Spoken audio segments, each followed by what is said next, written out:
paz y de toda gracia esté con cada uno de ustedes. En esta ocasión quiero invitarles a reflexionar en la parábola que estuvimos también considerando la semana pasada, la parábola del sembrador que encontramos allí en Mateo capítulo 13. Jesús cuenta acerca de un sembrador que sale a sembrar y que parte de la semilla cae junto al camino, otra en pedregales y otra entre cardos y espinos, y finalmente una parte cae en buena tierra. Explicamos que la semilla es la palabra de Dios. Es increíble que una semilla que cae a tierra puede germinar, es decir, tiene un tremendo potencial de vida. Bueno, así también es la palabra de Dios cuando cae en buena tierra. Llevemos esto al campo de lo espiritual y al campo de lo figurativo. ¿Qué representaban estos diferentes tipos de tierra? Bueno, representan el corazón del hombre. Allí es donde cae la semilla y donde tiene que germinar, porque allí en su mundo interior es donde se maneja todo esto. Pero no todos los corazones son iguales. Hay corazones que son como la tierra que cayó junto al camino. Se refiere a ese sendero que va marcando la gente en tanto ir y venir y va endureciendo la tierra. Hay corazones que se endurecen frente a tantas cosas que han pasado sobre ellos. Me refiero a pensamientos religiosos, filosofías, sabiduría humana. Y todo ello comienza a endurecer el corazón de la persona. Los griegos eran especialistas en atender a los nuevos pensamientos, a las nuevas tendencias filosóficas que iban saliendo. Y en una ocasión Pablo se encuentra en Atenas. Allí lo invitan a que explique lo que él tenía que explicar. Pablo ofrece una presentación del Evangelio. Todos estaban escuchando, sin embargo, le dicen a Pablo: mira, te escucharemos en otra ocasión. Es decir, su corazón, el corazón de ellos, estaba endurecido.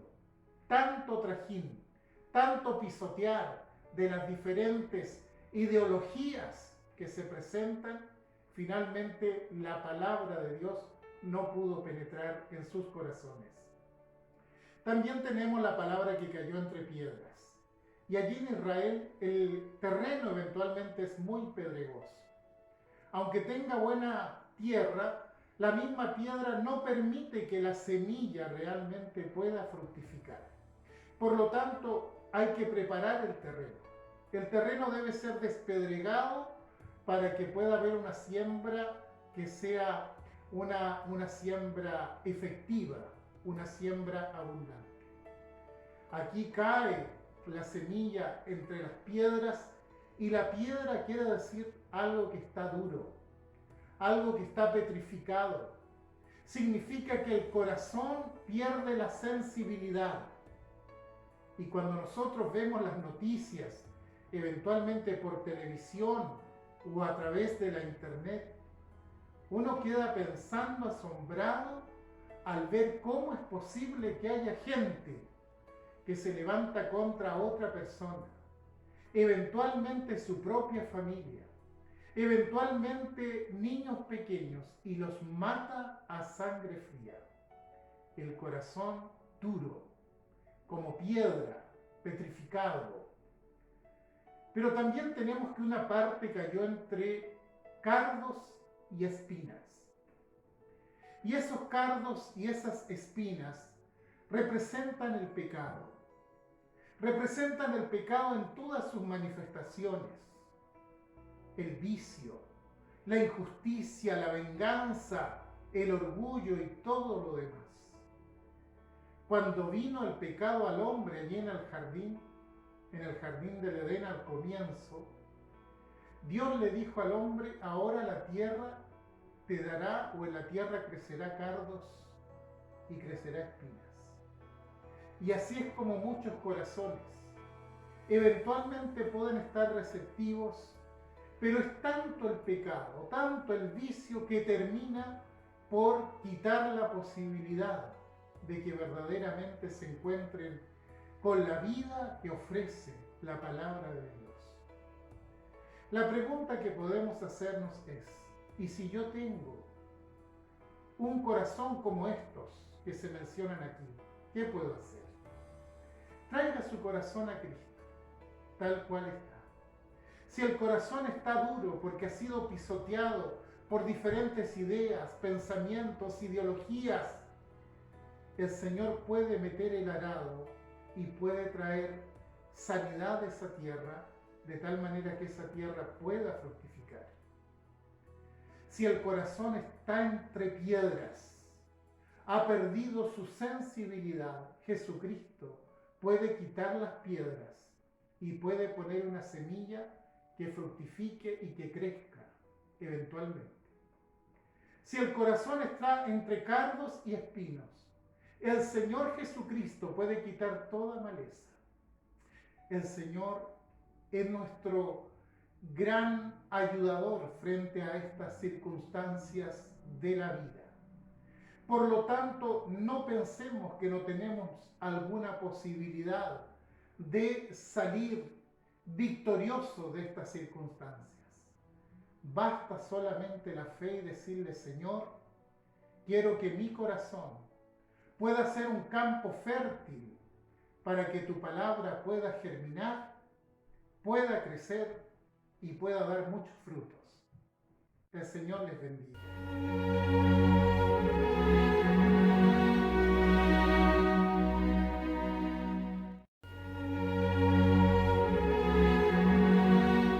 Muy buenos días. El Señor sea con cada uno de ustedes. En esta oportunidad quiero compartirles una parábola que encontramos en el Evangelio de Mateo capítulo 13. En este capítulo hay 7 parábolas que hablan acerca del reino de Dios. La primera de las parábolas dichas por Jesús es la parábola del sembrador, que ya hemos visto anteriormente. Pero también habla de la parábola del trigo y la cizaña. Es la segunda de las parábolas que allí aparecen y quisiera en esta hora poder hablar un poquito acerca de esto. El Señor le dice a sus discípulos que cierto varón sembró trigo en su campo y por la noche, mientras dormía, vino su enemigo y sembró cizaña, una mala semilla, entre el trigo que él había sembrado. Cuando comenzaron a brotar el trigo, también comenzó a brotar la cizaña. Los trabajadores del campo se dieron cuenta y le dijeron a su jefe: mira, alguien sembró cizaña en medio del trigo. ¿Qué quieres que hagamos? ¿Que vayamos y la cortemos? ¿Que desmalecemos el trigo? El patrón le dice: no hagan tal cosa. Dejen que crezcan juntamente el trigo con la cizaña. Ya llegará el día de la cosecha, entonces tomaremos el trigo, lo colocaremos en el granero, tomaremos la cizaña, haremos manojo y la quemaremos. Cuando llega el momento de explicar esta parábola, el Señor dice: bueno, el trigo son los hijos de Dios. Y aquí uno se pregunta: pero ¿cómo es la cosa? En la parábola del sembrador, la semilla es la palabra de Dios. Y resulta que ahora la semilla es o corresponde o representa a los hijos de Dios. Bueno, tenemos que entender estas cosas. En la primera parábola, la palabra de Dios es la semilla que se siembra en el corazón de las personas. En la segunda parábola, la semilla se transforma en los hijos de Dios, en los hijos del reino. En la primera, Jesús explica qué debo hacer. ¿Y qué es lo que debo hacer? Debo sembrar la semilla en los corazones de la gente. Y en la segunda, el Señor explica qué es lo que debo ser. ¿Y qué es lo que debo ser en la sociedad? Debo ser un hijo de Dios. Hay 2 sembradores. Uno, el que siembra el trigo, la buena semilla, representa a Dios. y el otro, el que siembra la mala semilla, representa a Satanás, el diablo. En este mundo conviven tanto los hijos de Dios como los hijos de Satanás. Y nosotros no debemos ser incautos, no debemos dejarnos llevar por la corriente del mundo, no debemos caer en las cosas que habitualmente cae el mundo. Debemos marcar la diferencia. Pero por otro lado también tenemos que actuar como hijos del reino en medio de este mundo. Estamos en una sociedad idólatra, una sociedad ignorante de los principios de Dios, hedonista, que busca el placer a cualquier precio, que vive el cortoplacismo, que quiere todo rápido, una sociedad angustiada que tiene miedo, que tiene temor al sufrimiento y a la muerte. ¿Cuál es nuestra misión en esta sociedad? No es arrancar la cizaña. Nuestra misión es ser la buena semilla y sembrarla en el corazón de la gente.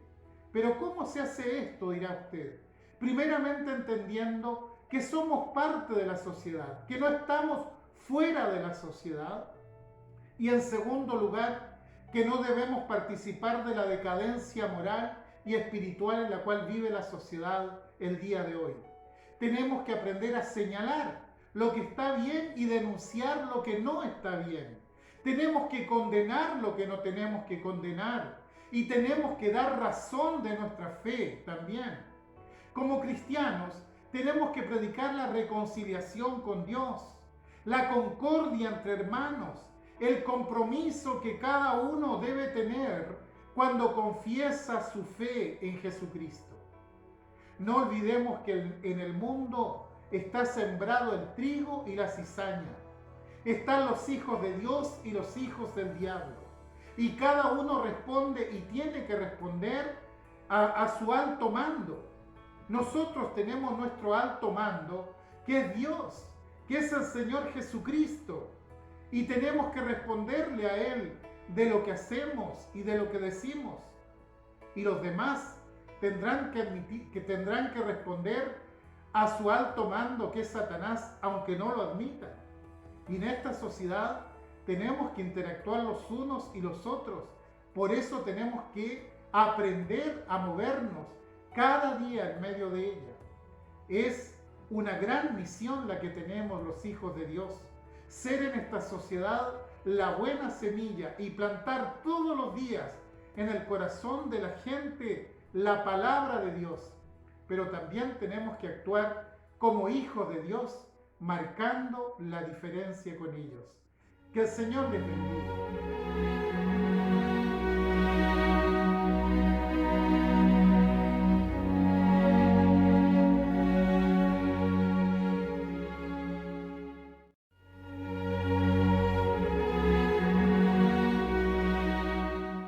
Muy buenos días, que el Señor sea con cada uno de ustedes. Quiero compartir en esta ocasión una reflexión de la palabra de Dios que da cuenta de una parábola que el Señor narra a sus discípulos en el Evangelio según San Marcos capítulo 4 versículos 26 en adelante. Hemos estado hablando acerca de las parábolas de Jesús, parábolas agrícolas, puesto que ha mencionado al sembrador, la semilla, la tierra, pero la parábola que vamos a ver en esta ocasión es probable que no le resulte tan conocida como las anteriores. Doy lectura.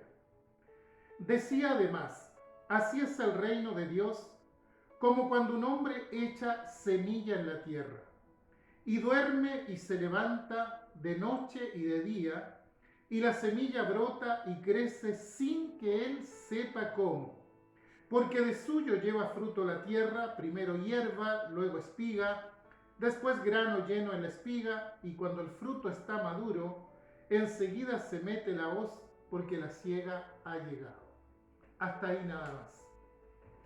Esta parábola habla del misterio de la vida. Nosotros vivimos en un mundo donde la vida eclosiona por todos lados.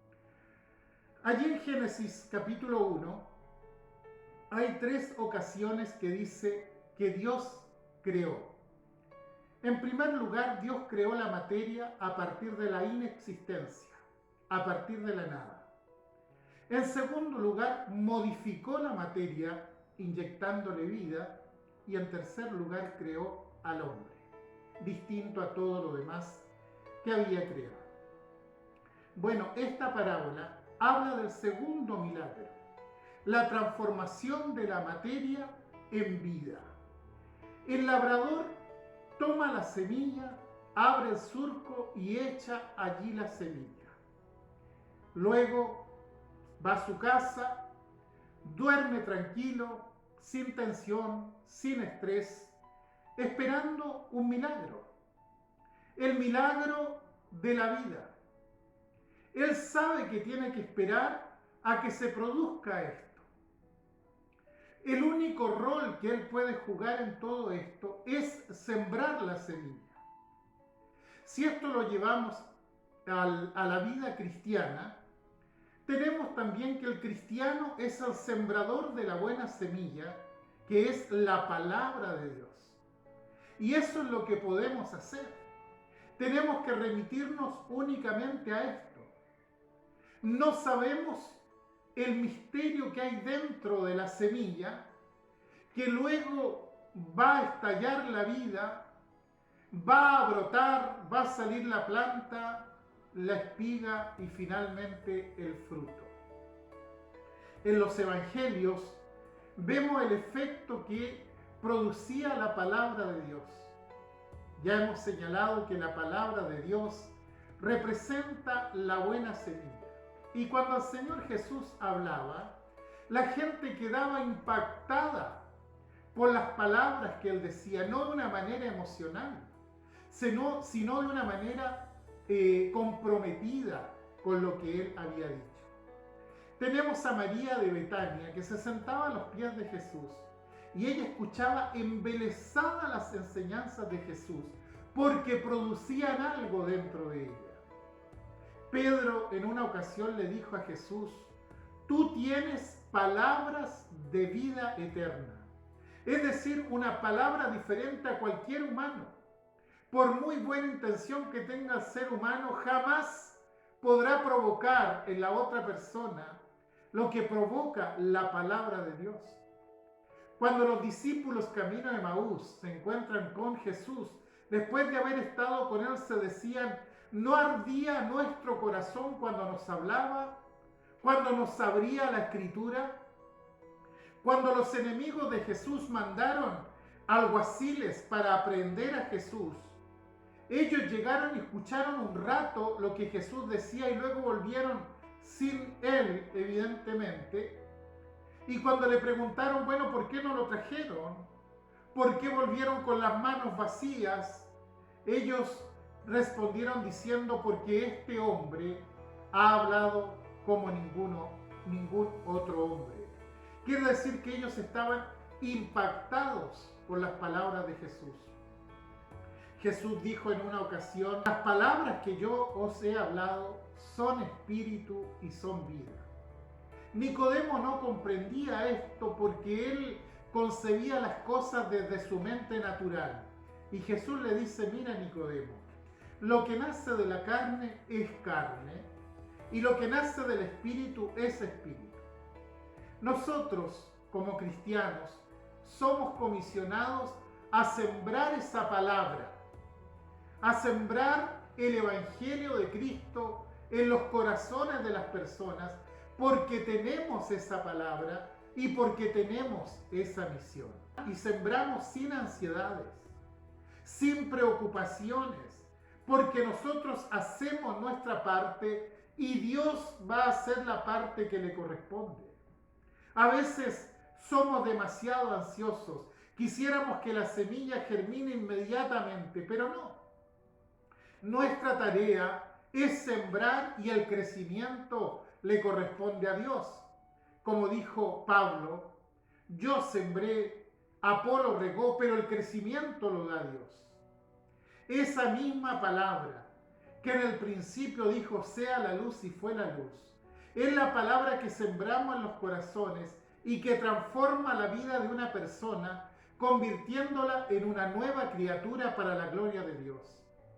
Roguemos a Dios que la palabra, que su palabra que trae vida, eclosione tanto como en la vida natural y salgamos a sembrar la palabra de vida en el corazón de los hombres. Dios nos ayude. Amén.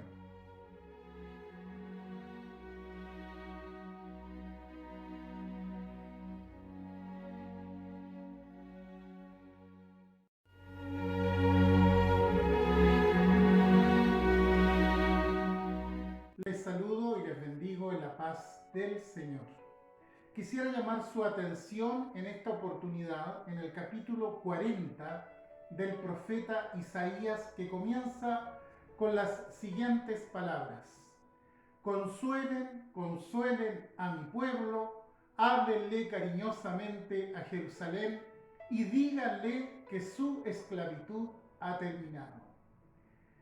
Israel había estado cautivo por 70 años en Babilonia. Muchos habían nacido de padres esclavos y muchos de los que habían nacido libres habían muerto durante la cautividad. Todo esto trajo consigo un gran desánimo, un sentido de frustración y desorientación, sobre todo a la nueva generación. ¿En qué va a terminar todo esto? Si nosotros no tenemos nada que ver con el pasado, ¿por qué estamos sufriendo estas cosas?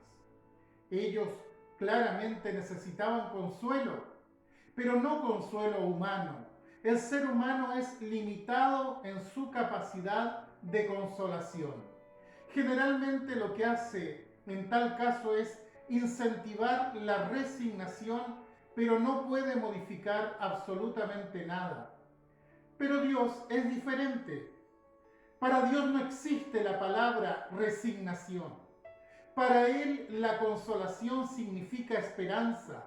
La transformación del futuro viene no para decir confórmate con lo que estás pasando, sino para decir mira hacia adelante, porque hay respuesta de parte de Dios para tu situación. A Marta de Betania, frente a la muerte de su hermano Lázaro, le dice: tu hermano resucitará. Y ella le dice a Jesús: lo sé que mi hermano resucitará en el día postrero. Y Jesús le dice: no, si Dios está presente, hay esperanza. Y cuando hay esperanza, nuestro corazón se abre para acercarse más a la presencia de Dios.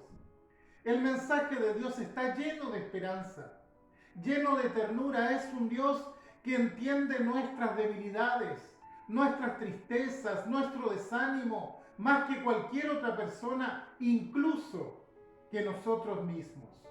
Creo que así como aquellos que estaban en Babilonia, en esclavitud, en incertidumbre, muchos se sienten el día de hoy. Por tanto, me parece que Isaías 40 es un mensaje atingente a nuestra realidad. El versículo 2 dice, en primer lugar: hablen al corazón de Jerusalén y díganle que su tiempo es cumplido, que su pecado ha sido perdonado. Cosa muy interesante, porque lo primero que tiene que traer gozo a nuestro corazón es haber alcanzado la gracia de Dios, la cual quitó sobre nosotros el pesado peso del pecado. Cuando llegamos a la cruz de Cristo, lo primero que sucede es que se cae la carga de nuestro pecado y recibimos la libertad de la culpa. Para Dios perdonar nuestro pecado fue necesario que alguien pagara ese precio. ¿Y cómo no? Jesucristo pagó por nuestros pecados, quitó nuestra culpa y nos abrió un camino de paz y esperanza. En segundo lugar, los versículos 4 y 5 dicen: todo valle sea alzado y bájese todo monte y collado, y lo torcido se enderece y lo áspero se allane, y se manifestará la gloria de Dios. Allanar lo áspero, enderezar lo torcido implica reconocer nuestra incapacidad de autojusticia y humillarnos delante de su presencia. Tenemos que allanar nuestros corazones para que Dios actúe y manifieste su gloria. En tercer lugar, tenemos los versículos del 6 al 8 que comienzan diciendo: da voces, entrega un mensaje. Nosotros tenemos un mensaje para entregar, un mensaje de esperanza. Da voces, dice el Señor al profeta. ¿Qué tengo que decir a voces?, le dice él. Bueno, que toda carne sierva y toda su gloria como flor del campo. Pareciera esto no darnos mucha esperanza, pero sí trae esperanza, porque a pesar de la limitación, de la pequeñez del hombre, termina diciendo: pero la palabra del Dios nuestro permanece para siempre. Quiere decir que Dios nos ha dado algo inmutable. ¿Qué es lo inmutable que Él nos ha dado? Su palabra. Su palabra permanece para siempre. Jamás vuelve vacía. Y esa palabra, cuando llega al corazón del hombre, trae paz, esperanza y profundo consuelo. Un consuelo que es real y duradero. Finalmente, los versículos 10 al 11 dicen: he aquí que Jehová el Señor vendrá con poder y su brazo señoreará. He aquí que su recompensa viene con él y su paga delante de su rostro. Es decir, tenemos una esperanza eterna. El Señor viene con poder para recompensar lo que hemos hecho, porque Él no es deudor de nadie. Y el último versículo es simplemente maravilloso. Dice: como pastor apacentará su rebaño, en su brazo llevará los corderos y en su seno los llevará, pastoreará suavemente a las recién paridas. Llegará el día en que el príncipe de los pastores nos pastoreará. Es cierto que la noche es oscura, que el tiempo es difícil, pero en el horizonte comienza a salir el sol. Esto es lo que quiso transmitir Isaías. En Dios hay esperanza.